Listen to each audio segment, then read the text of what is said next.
Concatedral de Miranda do Douro, Trás-os-Montes. Aqui, o rio faz a fronteira. Do lado de lá, o nosso Douro diz-se Douro. A condição fronteiriça explica muito da história de Miranda do Douro e da sua sofrida dignidade.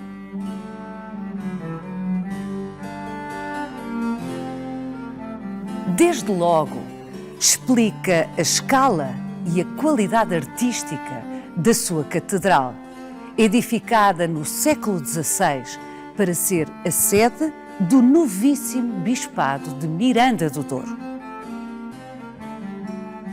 Este templo é ainda hoje o maior de Trás-os-Montes e um dos mais belos exemplares do Renascimento em Portugal.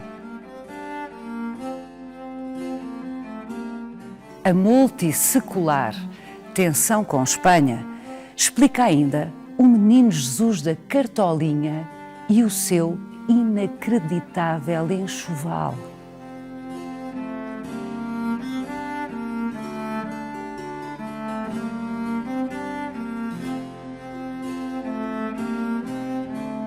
No extremo nordeste transmontano, onde é fácil ser-se esquecido pela capital, Portugal vibra no que tem de mais singular e mágico. Vai querer saber mais? Venha conosco nesta visita guiada.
Isabel Moura, olá! Olá!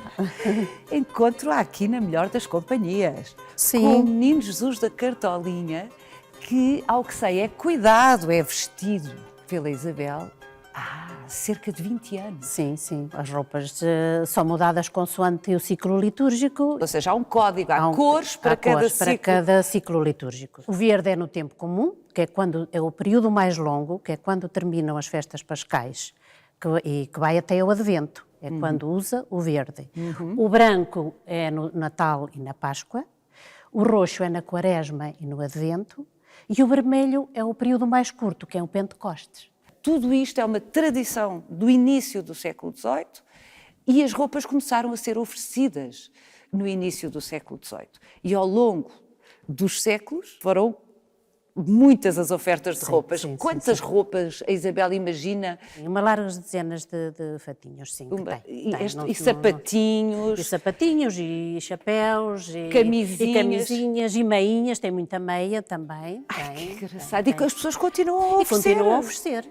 Isso é que eu acho uma coisa extraordinária. Recentemente, sim, fazem promessas, umas de promessas, outras que têm gosto em oferecer ao menino e trazem a ação de graças por um bebê.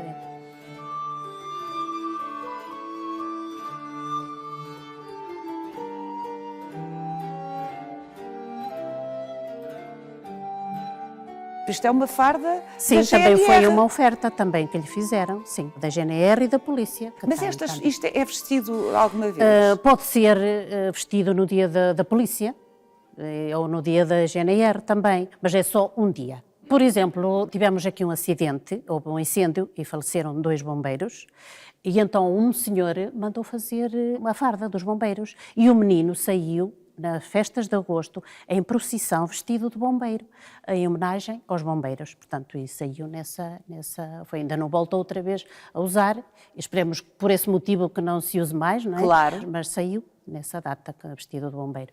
E depois volta outra vez à cor litúrgica. E esta capa de Borel, tão bonita, Isabel? Pois também foi uma oferta. E quando é que é vestido com ela? Olha, ele sai em procissão no dia de Reis. Costuma vir cá o Sr. Bispo, nessa data, e então sai ele sozinho em procissão. E no 3º domingo de agosto sai o Menino Jesus e sai mais imagens. Aí temos um fatinho branco que é bordado também a fio dourado, e então vestimos-lhe esse fatinho. Em agosto? Em agosto, sim, sai. Aí tiramos esse dia, depois volta outra vez à liturgia. Portanto, há sim umas variaçõezinhas, sim. Dependendo dias, de pedidos, circunstâncias, da comunidade, um acidente ou graça. Sim. E a propósito de pedidos extraordinários, eu não sei se isto é pedido, se isto é agradecimento. Há aqui um equipamento do Barça. Esse equipamento tem uma história. Foi oferecido por uma senhora, uma espanhola, que entrou aqui na Catedral, veio a Miranda, e entrou aqui por curiosidade. Diz que ela que nem era assim muito crente. E chegou aqui junto do menino e algo lhe disse. E então fez um pedido. Fez um pedido porque a filha que não conseguia engravidar. E fez o pedido ao menino. Só que a senhora foi embora e não se lembrou mais. Não se lembrou mais de onde tinha feito o pedido. A filha conseguiu engravidar e ela veio a Zamora e perguntou ao padre. E o senhor padre de Zamora então disse-lhe que só podia ser o Menino Jesus da Cartolinha. Então veio cá, trouxe o fatinho do Barcelona e fez um donativo. Tem qualquer coisa de brincar às bonecas, isto, não é? Isso é. E aqui a catedral é lindíssima, como já tiveram a oportunidade de ver, tem aquele altar que é a grandiosidade, que é lindo, mas a direção é ao Menino Jesus. E a referência que traz é ao Menino Jesus da Cartolinha.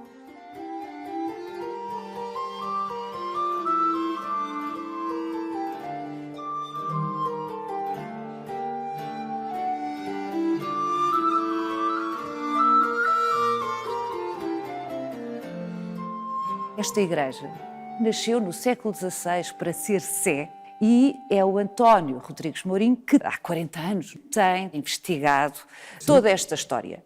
O Menino Jesus da Cartolinha faz parte desta história. Como é que nasce esta lenda? A lenda nasce da Guerra da Sucessão em 1710. 1.200 soldados espanhóis entram aqui e destroem muitas das coisas que havia, inclusive o paço episcopal, destroem o que lá há, comem, bebem, estragam as madeiras, queimam, roubam a catedral, o dinheiro pelo menos, roubam a confraria de Santa Cruz, roubam a misericórdia, etc, etc. Bem, e nessa altura, a lenda diz que os mirandeses viram um menino a clamar contra os espanhóis no cimo da muralha. O menino clamou e saíram homens e mulheres com espingardas, com foices, com gadanhas, etc., contra os espanhóis. E a cidade foi libertada, e foi libertada assim, até 1713, em que terminou propriamente essa Guerra da Sucessão. O menino clamou, mas depois fugiu, desapareceu. E então os mirandeses correram, procuraram por toda a parte e não encontraram. E então mandaram fazer uma escultura do Menino Jesus, tal qual o tinham visto, vestido de fidalgo cavaleiro. É assim que nós o vemos representado aqui. Nós chamamos, diz o Menino Jesus da Cartolinha, mas a Cartolinha é imprópria, porque nos princípios do século XVIII, e por volta de 1711, 1712, é que esta imagem é esculpida. Portanto, a Cartolinha nesse tempo não tinha razão de ser. Mais tarde, lá pelos finais do século XIX, princípio do século XX, é que alguém se lembrou de lhe colocar a Cartolinha. Porque se virmos, a cabecinha dele está cheia de orifícios. O Menino Jesus tinha uma cabeleira e tinha um chapeuzinho de palha. E assim ficou o Menino Jesus da Cartolinha, o Menino Jesus da Cartolinha de Miranda, que tem uma grandíssima devoção, não só na terra de Miranda, mas também por todo o país.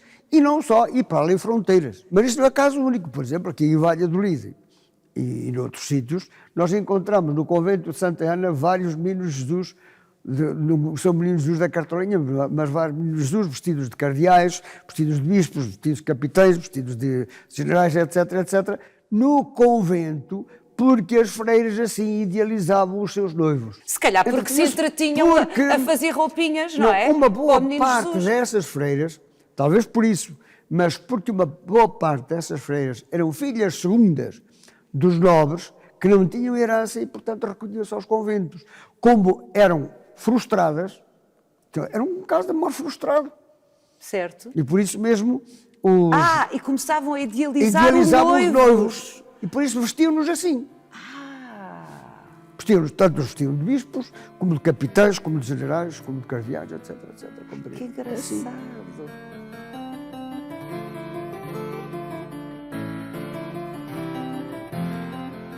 Uma coisa é segura, é que há documentação que prova que esta imagem foi encomendada nos inícios do século XVIII. A partir de 1713, encontramos já o inventário de roupinhas do menino, assim como encontramos depois no inventário escrito da Catedral de Miranda, que está no arquivo de Itália em Bragança. Encontramos nesse inventário de 1720 um menino Jesus de pé, que serve nas procissões do Ano Novo e do Dia de Reis, de pé.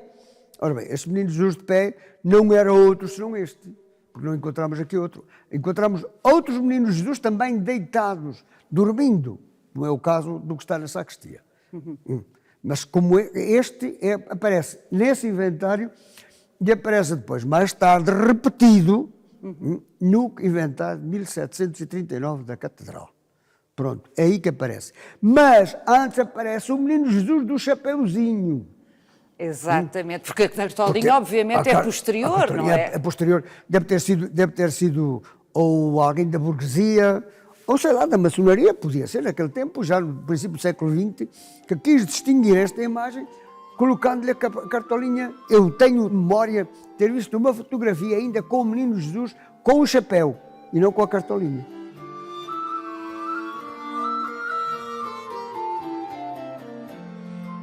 Até 1713, nós estávamos em guerra com a Espanha. E Miranda foi um baluarte extraordinário contra a Espanha, compreende? Nessa altura. Portanto, não admira, e com a crença do povo e com o fervor do povo, etc., que se tenha inventado a lenda deste menino Jesus. Uma longa história de resistência às sucessivas investidas de Castela, de Leão. A independência de Portugal tem uma dívida com Miranda do Douro. A verdade é esta. Não tenho dúvida. Vamos rever um pouco essa história? Vamos ver. Vamos até ali. Olha. Porque esta catedral é tão bonita.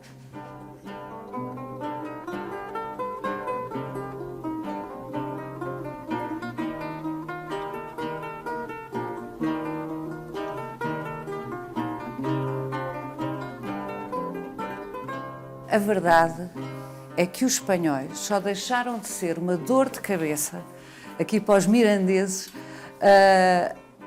em meados do século XX.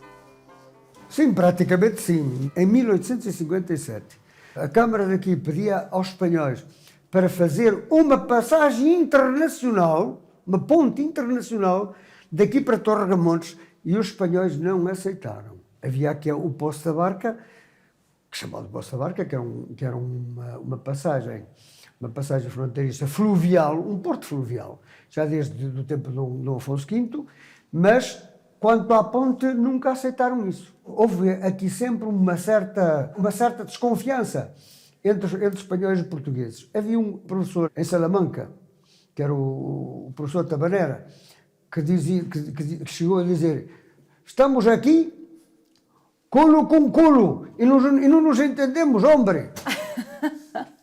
É assim. Bem, hoje não é assim. Hoje não. Hoje é ótimo para Miranda do Hoje Douro. tenho de dizer-lhe uma coisa.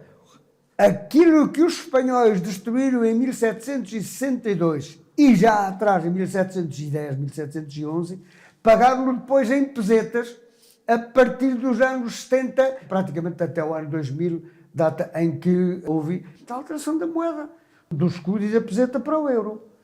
Porque antes os espanhóis vinham aqui. Isso era um enxame. As pesetas levantaram aquela Miranda que os espanhóis tinham destruído, havia cá praticamente, não havia ainda quase 200 anos. Deus escreve direito por ligas tortas. É verdade, é verdade.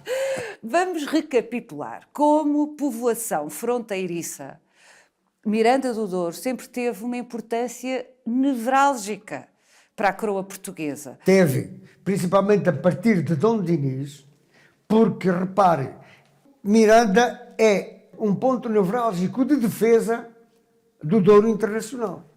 É Miranda, é Freixo de Espada à Cinta e bem posta também. Esta defesa do Douro Internacional... Era a primeira linha de defesa. Era a primeira. E Miranda nunca se negou. Dom Dinis dá o foral a Miranda em 1286. E imediatamente reconstrói a muralha. Cerca Miranda de uma muralha fortíssima, como a que vemos hoje, que é o maior pano de muralha que temos em Trás-os-Montes. Depois, temos as guerras fernandinas. Miranda resiste. Depois temos a guerra da independência com Dom João I. Miranda toma voz pelo mestre Davis. Que viria a ser Dom João I. Dom João I. Depois temos 1580. Claro que Miranda nessa altura 1580... teve que se entregar ao Filipe II. 1640, Guerra da Restauração. Em 1641, logo um ano depois, nós temos Miranda armada até aos dentes. E temos 70 homens a trabalhar, a fazer o fosso fora das muralhas, um fosso que vai desde o postigo, que é uma porta que está aqui perto, até mesmo à própria fortaleza. Trabalham 70 homens em baixo, 70 homens em cima. E diz o documento que não eram portugueses a maior parte deles. Seriam ingleses, seriam franceses, não sabemos. Muitos não eram portugueses. Bem, e Miranda resistiu, porque os espanhóis nunca mais chegaram a Miranda, na altura da restauração. Houve aqui recontros aqui em Brandilanes, por exemplo, em 1655, recontros aqui em Brandilanes, junto da fronteira, e ainda hoje há uma toponímia, o Cabeça da Matança, por exemplo, e outras coisas assim, em que os espanhóis realmente trucidaram alguns portugueses. Os nossos trucidaram também além. E isso está documentado nos livros da Catedral e nos livros da Misericórdia de 1655, em que houve oficiais, tenentes, inclusivamente, um tenente e não sei quantos praças espanhóis, que foram feridos na batalha em Brandilanes e foram depois transportados para aqui e foram tratados na Misericórdia. Alguns morreram e outros salvaram-se, mas os portugueses, interessante, nunca lhes fizeram mal. Depois de os curar, mandavam-nos embora. Isto é 1655. Em 1710, há essa guerra, a Guerra da Sucessão, de Espanha, em que Portugal também queria entrar, e os espanhóis invadem Trás-os-Montes por Miranda. Há aqui um traidor que era natural de Vimioso, um tal Carlos Pimentel, que vendeu a praça aos espanhóis e abriu as portas. Por desgraça, o primeiro a morrer depois dos soldados entrarem, e foi o único, era filho do traidor. Está documentado. Era isso que eu ia dizer, está documentado? Está documentado. É que isso é tão bom que parece lenda. A história é tão boa que parece lenda. Mas essa está documentada nos livros de registro de óbitos de 1710, que está no artigo central em Bragança, que ainda há dias que eu encontrei. Compreende? E com um comentário muito engraçado, que agora não me recordo completamente, mas um comentário em que diz, bem feita. Claro que 50 anos depois, os espanhóis voltam a vingar-se na guerra dos 7 anos. E aí sim, destroem a fortaleza, o castelo, entram aqui, destroem as muralhas, matam mais de 400 pessoas, por um acaso, porque os nossos também foram muito distraídos, muito incautos, imprudentes, que deixam 500 barris de pólvora dentro da cerca do castelo. E aí aquilo arrebentou e, claro, foram 400 pessoas, não sei quantas casas. Está sim, tudo então há um lado acidental nisso tudo. Pois, há um lado acidental. Mas depois os espanhóis vingaram-se. Agora vamos lá ver. O castelo, conforme está agora, não foram só os espanhóis que o destruíram, foram também os mirandeses. E fizeram os mirandeses para fazer casas, para fazer muros, etc, etc. Compreende? Em 1932, há um presidente da Câmara que se mete em cabeça destruir a torre de homenagem para colocar no alto o depósito da água. São autênticas anedotas, mas é isto.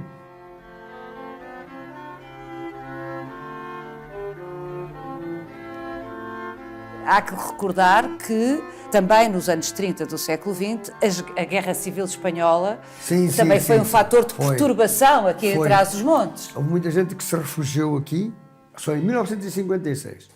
1956 é que, com o começo aqui da barragem, é que as coisas começam a pular. E em 61 foi inaugurada a barragem e nos anos 70 abre-se a ponte internacional. E foi a partir daí que houve mais relacionamento entre portugueses e espanhóis. Antes desta igreja que nós estamos a ver, sim, existiu aqui outra igreja. No tempo do arcebispo Dom Pedro de Braga, tempo de Dom Dinis, houve um convênio entre o rei e o arcebispo para construir a igreja de Santa Maria Maior aqui, isto no século XIII, porque Miranda não tinha igreja, teria um capelucho qualquer. E veja que depois, quando é da construção da catedral, esta igreja é demolida para fazer a catedral. E uma das únicas pedras que encontramos dessa igreja é esta que aqui está. Repare estes frisos. É vestígio da primitiva igreja que aqui existiu. Porque foi demolida a igreja e foi demolida a torre para construir parte das paredes desta catedral. Catedral! Foi catedral desde o princípio. E depois deu-lhe o nome de concatedral, mas já no século XX. Nós já vamos falar dessa história, que é um trauma aqui em Miranda do Douro. Eu estou perfeitamente ciente disso agora. Vamos até lá abaixo. Vamos lá, nem me diga, nem me fale.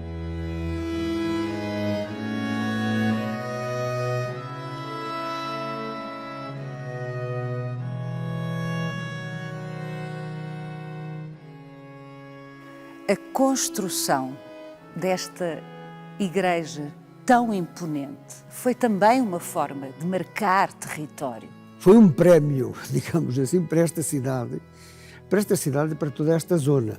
E ao mesmo tempo foi, digamos, uma maneira de nos afirmarmos frente à Espanha. Também. E foi também uma maneira, do campo político, de acabar propriamente com o poderio do Duque de Bragança e de dividir a Diocese de Braga, que era muito grande. É o rei Dom João III, é o rei Dom João III que sim, pede ao Papa que funde aqui em Miranda do Douro sim, uma diocese, uma nova diocese.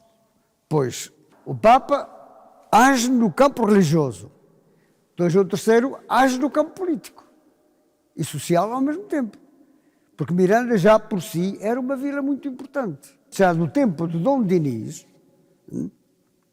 e depois continua, porque não é por acaso que Dom Afonso V funda aqui a Casa da Alfândega, não é por acaso que Dom Afonso V funda aqui o Porto Fluvial, pois mais tarde os privilégios da cidade de Coimbra são concedidos também a Miranda. Portanto, Miranda é equiparada no fundo, foi sempre a crescer. Foi sempre a crescer. Sendo que o culminar, de alguma forma, desse reconhecimento progressivo da importância estratégica, sob o ponto de vista militar, de Miranda do Douro, foi ainda amplificado sim. com a construção desta igreja, que foi feita de raiz para catedral da Diocese. Da nova Diocese. Portanto, é todo um programa de engrandecimento de Miranda do Douro que Dom João III tem a clara intenção de levar até ao fim. Tanto que escolhe para arquiteto desta catedral um dos seus arquitetos favoritos, um dos irmãos Torralva, o Gonçalo Torralva.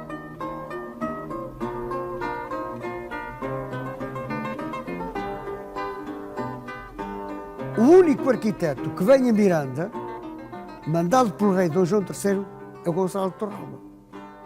Ele vem e diz o documento, veio, cordeou, balizou e levou os apontamentos. Traduzindo, cordeou, mediu com corda o espaço onde devia ficar a catedral, balizou, delimitou o terreno e levou os apontamentos, quer dizer, já levou o esboço da planta com que devia ficar a catedral, não é? Planta que depois... Isso em... Isto em 1547. Miranda do Douro foi elevada a diocese... Em 1545. 2 anos depois, já Dom João III Pois. está a enviar aqui Gonçalo de Gonçalo Torralva. Torralva, sim. O projeto é desenvolvido, lança-se a primeira pedra em 1552 e a partir daí começa a catedral a crescer. Junta-se ao projeto de Miguel de Arruda porque o Dom Julião de Alva, que foi o terceiro bispo, chegou aqui e achou que havia aqui qualquer coisa que era preciso corrigir. E o Miguel de Arruda, aqui um pormenor muito interessante, o Miguel de Arruda era arquiteto militar do rei. E não sei se não será por isso que esses tambores que estão aí nas esquinas do cruzeiro da catedral não têm influência precisamente da arquitetura militar do Miguel de Arruda. No fundo, há 2 tempos sucessivos de desenho, de risco para esta catedral. Mas o resultado é uma das mais belas peças da arquitetura maneirista. Maneirista, sim, e é a primeira catedral que se constrói em Portugal depois do Concílio de Trento.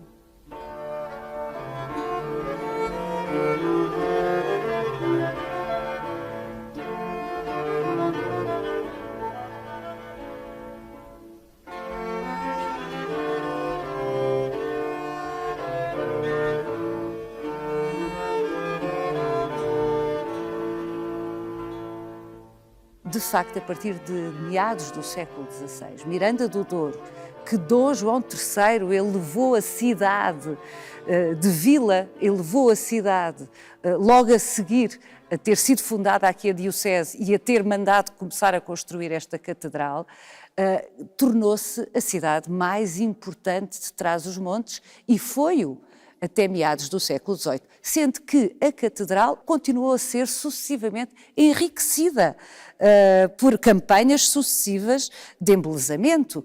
Esta catedral é uma obra nova e inovadora. E não só. Aqui estuda-se o latim, estuda-se o grego, estuda-se música, estuda-se filosofia, teologia, etc. E, portanto, isto é um luzeiro, é um foco de luz que irradia depois para toda a nova diocese. Na senda desse engrandecimento sucessivo de Miranda do Douro, e muito concretamente agora falando da catedral, o retábulo deste templo é uma das peças mais extraordinárias, não só de Trás-os-Montes, não só de Portugal, mas da arte religiosa ibérica. Está considerado uma das peças mais relevantes de toda a Península Ibérica. Vamos vê-lo de perto? Vamos lá.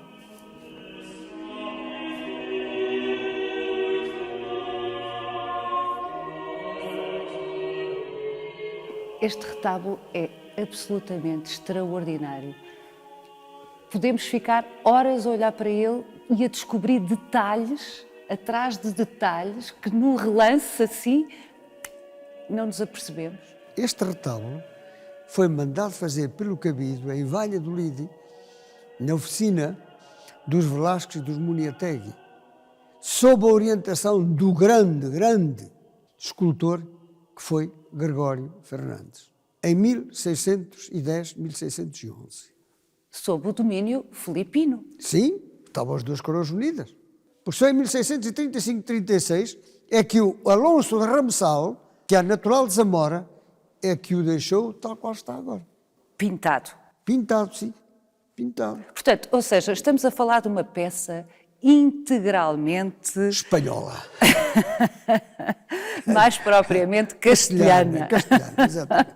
Castelhana. Mas está certo, estamos a falar também do século XVII. Do século XVII. E depois temos mais estas 4 figuras dos 4 evangelistas que também são castelhanas, que foram esculpidas pelo Jerónimo Garcia de Zamora, que as esculpiu em 1636.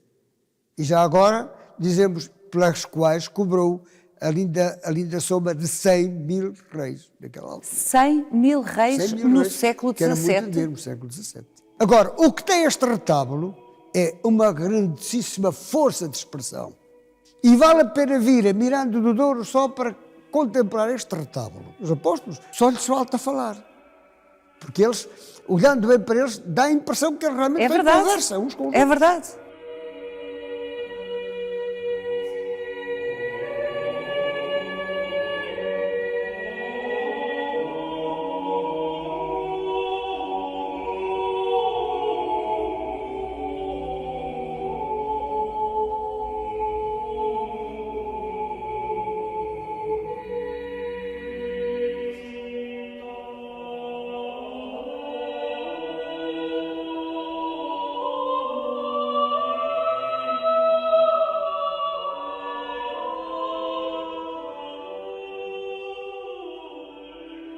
Há ainda um conjunto de pinturas que dão conta exatamente do investimento que foi feito neste templo para que fosse de facto uma sé brilhantíssima.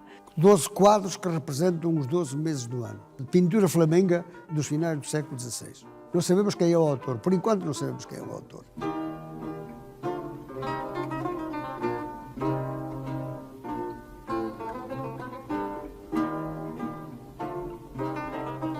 António Rodrigues Mourinho. Esta cadeira vazia é uma espécie de símbolo de um trauma de Miranda do Douro, das pessoas de Miranda do Douro. Um episódio que tem mais de 200 anos e continua a deixar muito desconfortáveis os mirandeses. Muito desconfortáveis, sim.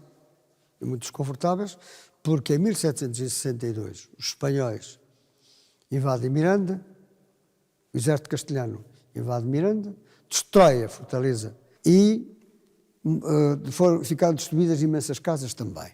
Passados 2 anos, em 1764, o bispo Dom Frei Aleixo de Miranda de Henriques, Frei Aleixo de Miranda de Henriques, deu-lhe para deixar a diocese de Miranda e ir para Bragança. Descontente, não sabemos porquê. O bispo Dom Frei Aleixo de Miranda de Henriques tinha mandado esculpir a pedra sepulcral que está ainda aqui na catedral, ali frente ao altar de Nossa Senhora do Rosário, capela que por acaso ele fundou. Portanto, ele tinha intenções de se fazer aqui sepultar, como é óbvio, não é? Com certeza. Sim, esta era a sede da diocese, não é? No ano em que manda fazer a pedra sepulcral é no ano que ele desaparece para Bragança. Mas claro, assim de um dia para o outro, sem aviso, sem razões? Sem mais razões, não se apresentaram razões nenhumas. Apareceu depois para aí um soneto que dizem que é dele, em que ele se queixava de Miranda, que Miranda que era muito fria. Bem, Bragança não é mais quente, pelo contrário. Que o passo não sei quê, o passo de Miranda não era pior do que o passo de Bragança. A catedral, Bragança não tinha catedral, naquela altura, tem há uma dúzia de anos. Mas deixe-me perguntar-lhe uma coisa. O bispo de Bragança respondia diretamente ao arcebispo de Braga. Porquê é que o arcebispo de Braga deixou que o bispo, que tinha que estar na sede da diocese, como era evidente, resolvesse mudar de cidade assim? Vejo aí mais uma parte política. Porque o bispo, o Dom Frei Aleixo, era amigo e, segundo dizem, era familiar do Marquês de Pombal. Mas alguma coisa deve ter-se passado, se ele mandou fazer... Provavelmente sim. Bem, há várias coisas. Então vamos lá saber quais. Coisas. Parece que a vida moral dele não era das melhores. A vida moral. A vida moral. Moral com O. Sim. Sim. A vida moral. O comportamento moral. E o povo não gostava porque era um escândalo, não é? Por outro lado, o comportamento despótico dele também não agradava. Não agradava nem aos fiéis, nem aos padres. Ao clero. E agora, vamos ver a outra faceta. O Paço Episcopal era uma... O palácio para o bispo? Era um palácio... Imponente, correspondente à catedral. Imponente, correspondente à catedral. Não faltava nada, como não faltava a qualquer bispo do tempo, porque os bispos daquele tempo eram intocáveis. E, portanto, para o bispo havia sempre o melhor. Hoje não é assim. Graças a Deus que o Papa Francisco está a acabar com os intocáveis. Manda fazer o sepulcro em 1764 e nos finais de 1764 desaparece daqui para Bragança. Não esteve lá muito tempo, porque revoltou não só a cidade de Miranda e todo o aro de Miranda, mas revoltou também outra parte do clero dos fiéis da diocese. E por isso mesmo ele não teve outro remédio a ir para Lisboa. Esta catedral tinha um tesouro inestimável, levou tudo. De facto, depois de 2 séculos de brilho, Miranda do Douro entrou num processo de declínio que só depois, a partir dos anos 50 do século XX, sim, é que... 56, quando se construiu a central elétrica, aqui a barragem, é que Miranda começou a pular.